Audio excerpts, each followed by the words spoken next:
अस्सलामु अलैकुम वरहमतुल्लाहि वबरकातुह। मोहतरम नाजरीन, उम्मीद है कि आप सब बखैर होंगे। बिहार में अभी असेंबली इलेक्शन बहुत करीब आ चुका है और हाल ही में होने वाला है, इसलिए सियासी माहौल बहुत ज़्यादा गर्म है। और इस सियासी गर्म माहौल में सबसे ज़्यादा जिनकी चर्चा हो रही है वो मुसलमानों की है और मुसलमानों की पॉलिटिक्स की है। तकरीबन तमाम पार्टियां ये दावा करने में पीछे नहीं हट रही हैं कि मुसलमानों के मसाइल और मुसलमानों के प्रॉब्लम्स के सलूशन के लिए वो पेश हैं। लेकिन आज मैं आपके सामने सटीक और सही डेटा और आंकड़े पेश करूंगा, जिससे सुनकर आप खुद ही फैसला देखकर खुद ही फैसला करेंगे कि सही माने में क्या ये पॉलिटिकल पार्टीज़ मुसलमानों का मसीहा है या मुसलमानों के हुकूक की बात करती है, मुसलमानों को अपना हक दिया है। बिहार में सबसे पहला इलेक्शन होता है 1952 को। उस वक्त मुसलमानों की जो पॉपुलेशन थी 11.3%, क्योंकि 1951 में नेशन वाइड सेंसस होता है, उसमें मुसलमानों की जो प्रतिशत बिहार में थी उस वक्त 11.3%। फिर आखिरी जो सेंसस हुआ 2011 में, 2011 के सेंसस के हिसाब से मुसलमानों की जो पॉपुलेशन है बिहार में वो 16.87%। 2021 में सेंसस होना था, लेकिन अभी तक वो सेंसस जनगणना रिलीज नहीं हुआ है। लेकिन बिहार में 2022 में 2022 में जातिगत जनगणना होता है, कास्ट सेंसस होता है, उसमें मुसलमानों की जो प्रतिशत है बिहार में उसके हिसाब से 17.7%। तो अभी फिलहाल बिहार में मुसलमानों की पॉपुलेशन 17.7%। ओवरऑल एवरेज अगर देखें मुसलमानों की बिहार में पॉपुलेशन तो वो 13.34%, यानी 13.5% मुसलमानों के एवरेज जो औसतन पॉपुलेशन आबादी है वो 13.5% तकरीबन। अब आते हैं पॉलिटिकल फील्ड में। 1952 में सबसे पहला इलेक्शन होता है, उस वक्त बिहार में भी होता है। तो 1952 से लेकर 2020 तक बिहार में 16 इलेक्शंस होते हैं। इन 16 इलेक्शंस में 23 मुख्यमंत्री बनते हैं। इनमें सिर्फ एक मुसलमान मुख्यमंत्री बनते हैं, जिनका नाम है अब्दुल गफूर साहब। 1973 को महज 1 साल 10 महीना 9 दिन तक ये कुर्सी मुख्यमंत्री पर बैठे रहते हैं, उसके बाद इनकी कुर्सी चली जाती है।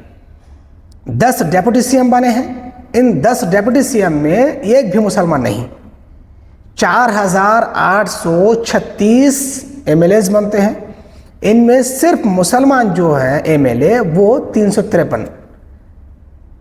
हालांकि होना कितना चाहिए था 674, खोया हमने कितने 351%। डिप्रावेशन के शिकार कितने प्रतिशत हुए हम 47.27% मुसलमानों की पॉलिटिकल रिप्रेजेंटेशन गायब। ओवरऑल पॉलिटिकल फील्ड में मुसलमानों का रिप्रेजेंटेशन देखें तो 7%। और मुसलमानों की आबादी हमने अभी बताया कितना 13.34%, यानी 13.5% ओवरऑल एवरेज मुसलमानों की बिहार में आबादी है। और पॉलिटिकल फील्ड में 7% टोटल, यानी आधे मुस्लिम आबादी की हिस्सेदारी गायब है पॉलिटिकल फील्ड में। अब ये वजह क्या है, ये क्यों है? जब पॉलिटिकल पार्टीज चाहे कांग्रेस हो, आरजेडी हो, जेडीयू हो, सीपीआई हो, सीपीआईएम, ये सारी पार्टियां दावा करती हैं मुसलमानों के हुकूक की, मुसलमानों की आवाज़ बनकर उनके मसाइल के सलूशन की और मुसलमानों के मसीहा बनने की। तो फिर मुसलमान इतनी बड़ी तादाद में पॉलिटिकल डिप्रावेशन के शिकार क्यों हैं? आइए मैं एक एक करके उन वजूहात पर बात करूंगा। सबसे पहली वजह यह है कि जो पॉलिटिकल पार्टीज़ हैं मुसलमानों के लिए दावा करती हैं कि ये मुसलमानों के हुकूक की बात करती है, मुसलमानों को उनका असली हक देने के लिए कोशा रहती हैं, ये कभी भी मुसलमानों को अपनी आबादी के हिसाब से हिस्सेदारी नहीं दी है। 1952 से लेकर 2020 तक जो कांग्रेस पार्टी है इन्होंने मुसलमानों को 8 से 10% पॉलिटिकल फील्ड में हिस्सेदारी दी है। आरजेडी इन्होंने सिर्फ 10%, जेडीयू 9%, सीपीआई 7%, सीपीआईएम 8%। ये जो मुख्य धारा की पार्टियां हैं, हमारी आबादी 13.5% एवरेज, और अभी तो 18% है। 18% में अगर आपका जो एवरेज होगा वो 10% से ज़्यादा आपने कभी दी नहीं, तो आप फिर किस मुंह से ये कहते हैं कि मुसलमानों के हुकूक की लड़ाई आप लड़ रहे हैं? आपने तो पॉलिटिकली आपने खुद इसको डिप्राइव करके रखा हुआ है, आपने इसमें हिस्सा दी ही नहीं। 10% से ज़्यादा किसी पार्टी ने नहीं दी है। आइए दूसरा सबसे बड़ा कारण,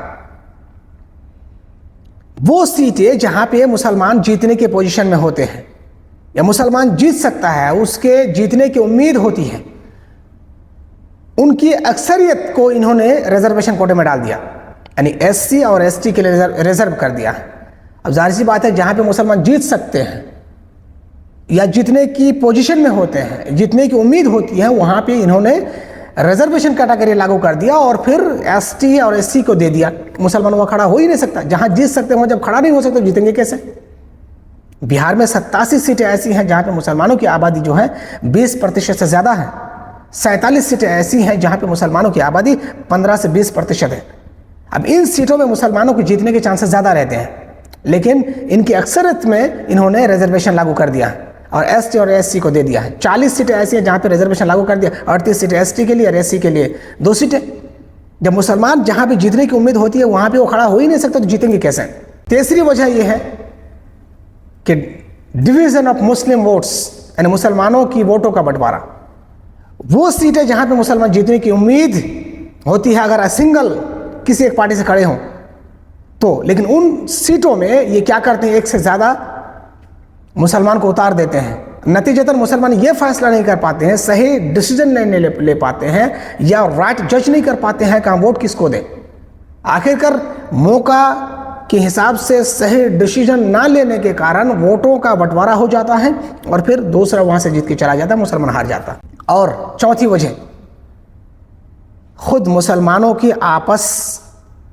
आपसे रंजिशें और एक दूसरे की खिंचाई। क्योंकि मुसलमान कभी ये नहीं चाहता कि इन्हीं में से कोई अच्छा इंसान या जो इनकी आवाज़ बनकर इनके मसाइल, इनके प्रॉब्लम्स के सलूशन की आवाज़ उठा सके, आवाज़ बनकर असेंबली में गूंज सके या इनके मसाइल को उठा सके, इन्होंने कभी आगे बढ़ने का मौका नहीं दिया। ये अक्सर उन्हीं लोगों को, चाहे मुखिया हो, चाहे एमपी हो, एमएलए हो, हर जगह पे उन्हीं लोगों का आगे किया जिनके पास इलेक्शन के टाइम में कुछ खाने को इसका मौका मिल गया। ये जो दलाल है, शैतान है, गवार है, पढ़ा लिखा जानता नहीं, उसको आगे कर दिया। तो ये कारण थे। तो सबसे बड़ी वजह कि पॉलिटिकल पार्टीज मुसलमानों को खुद हिस्सेदारी नहीं देती है। दूसरी कि मुस्लिम मेजॉरिटी सीटों में ये रिजर्वेशन कैटेगरी लागू कर दिया। तीसरी वजह कि मुसलमानों की वोटों का बंटवारा। चौथी वजह मुसलमानों का आपसी रंजिश, जिसके कारण मुसलमान असेंबली तक नहीं पहुंच पाते हैं। आपको हैरानगी महसूस होगी कि 18% वाले बिहार में मुसलमानों की रिप्रेजेंटेशन सबसे हाईएस्ट जो गई है वो सिर्फ 8.97%, यानी ज़्यादा से ज़्यादा कह रहे तो 9% मुसलमान रिप्रेजेंटेशन गई है, वो 1985 और 2000 में। एक वक्त ऐसा भी आया कि एक बार ऐसा हुआ कि मुसलमानों सिर्फ 5% रिप्रेजेंटेशन रह गई, जैसे कि 1967, 1990 और 2005 में सिर्फ 5% मुसलमानों की रिप्रेजेंटेशन है। 17 एमएलए बनते हैं और हाईएस्ट एमएलए बने 29, जो 8.95% मुसलमानों की रिप्रेजेंटेशन है। अब इसके जिम्मेदार सिर्फ ये पॉलिटिकल पार्टीज नहीं है, बल्कि आप भी हैं, क्योंकि आपके हाथ में सब कुछ है। आप चाहें तो काया पलट सकते हैं, लेकिन आप चाहेंगे नहीं। आपको गुलामी अच्छी लगती है, दूसरे के तलवे चाटना अच्छा लगता है, क्योंकि पिछले 75 सालों से यही करते हुए आए हैं। याद रखिए, सेकुलर मुल्क में, जमहूरी निज़ाम में, अगर आपके पास प्रॉपर इफेक्टिव रिप्रेजेंटेशन नहीं है तो आपके हुकूक की लड़ाई कोई नहीं लड़ेगा। आपकी आवाज़ बनकर संसद में असेंबली में कोई नहीं गूंजेगा। इसीलिए ज़रूरत इस बात की है कि आप खुद को पहचानें। अब वोट करते वक्त देखें कि कौन वोट के हकदार ज़्यादा है। क्या ये हमारे दुश्मन तो नहीं है? क्या ये हम में से है लेकिन गद्दार तो नहीं है? इसलिए इस बात को हमेशा सोचिए। हम ये नहीं कह रहे आपको कि आप पॉलिटिकल पार्टी खुद बना लीजिए, बल्कि आप ये कम से कम तय कीजिए और फैसला कीजिए कि वोट जिसको दे रहे हैं वो इंसान सही है या नहीं। या इन पार्टियों से आप मुतालबा करिए कि क्या मुसलमान इतनी बड़ी पॉपुलेशन में है तो फिर आप उसको हक क्यों नहीं दे रहे हैं? जिन पार्टी के पास उनके कास्ट के लोग सिर्फ 2.6% होते हैं, मुकेश सहनी को देख लीजिए, वो उप मुख्यमंत्री का दावा कर देते हैं, और मुसलमान दर्री भी शाएंगे जाके। डिप्टी सीएम क्यों नहीं बन सकते हैं? क्या कभी किसी पॉलिटिकल पार्टी से नाम लिया कि मुसलमान डिप्टी सीएम बनेंगे? नहीं। मुसलमानों, ये आपके पास ऑप्शन है, ये आप कर सकते हैं कि जब तक असेंबली में आपका प्रॉपर इफेक्टिव रिप्रेजेंटेशन नहीं होगा तब तक आपकी आपकी आवाज़ और आपके हुकूक, आपके मसाइल और आपके प्रॉब्लम्स के सलूशन कोई नहीं हल करेगा। इसीलिए आप चुनिए ऐसे इंसान को जो आपकी आवाज़ बनकर असेंबली में गूंजे, आपके हुकूक की बात करें, आपके मसाइल के सलूशन की बात करें, ना कि ऐसे इंसान को जो दोगला, दलाल और आपका लुटेरा है, जो आपके सियासी इस्तेहसाल करते हुए आज तक आए हुए हैं। इसीलिए वोट करते वक्त इस बात को ज़रूर ध्यान दीजिएगा।